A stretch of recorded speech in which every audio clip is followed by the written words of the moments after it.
season's biggest political mystery, who tried to kill Pennsylvania Congressman Joe Sestak's run for Senate, has been solved. It was President Clinton on the phone with a lead pipe. And by lead pipe, I, of course, mean a totally uncompensated position on an unspecified presidential board. It is a mirror of President Reagan's move on Senator Hayakawa of California in 1981, only with less bait.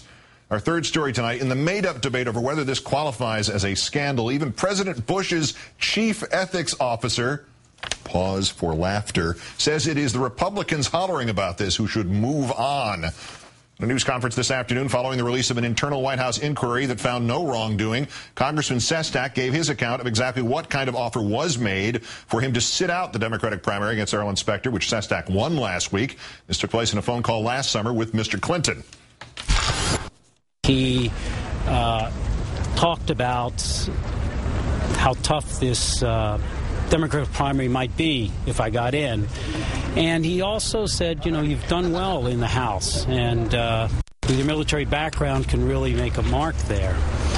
And then brought up that during a conversation Rahm Emanuel had brought up about a presidential board of something, you know, if I were to stay in the House. And I almost interrupted the president and said, Mr. President,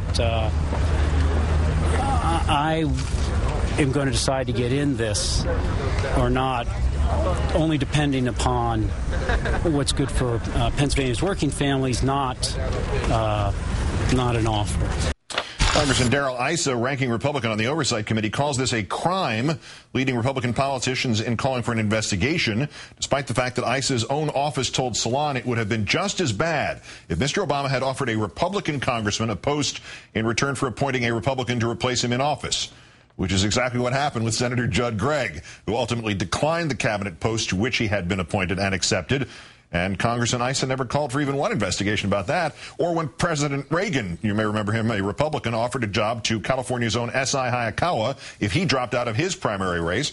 And like when Republican President Eisenhower sought political help from California Governor Earl Warren by making him the 14th Chief Justice of the U.S.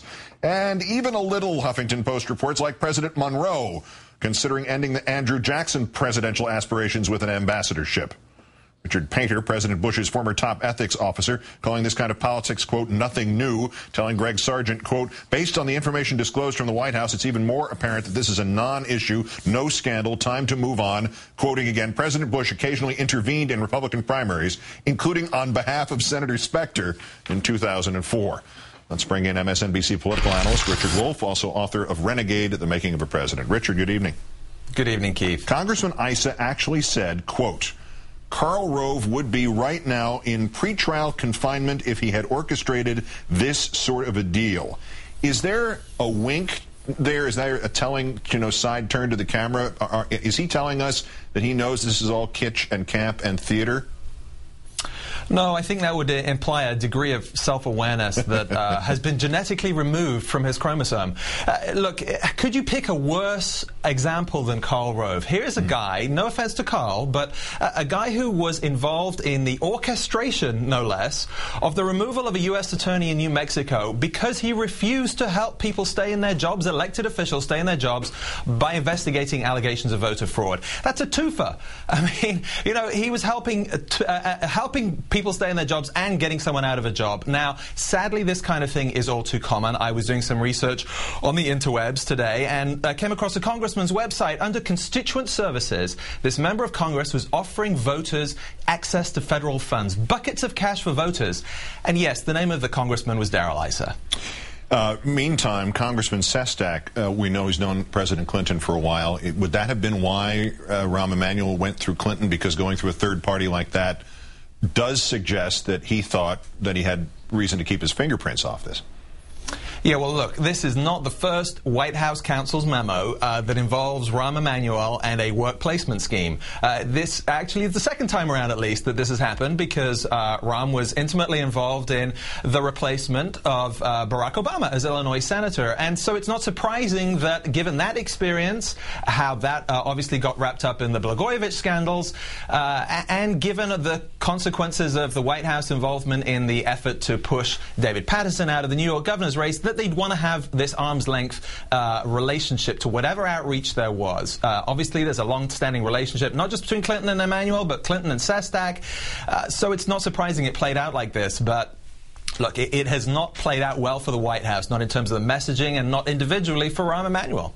I heard a charge today that the media has been asleep on this story since it began. How much traction will Fox News and people like those who made that charge, who do cheap impressions of Fox News, how much, and the political party that they serve, how much mileage will they get out of this from here on in, or did that mileage just run out and stopped varying today?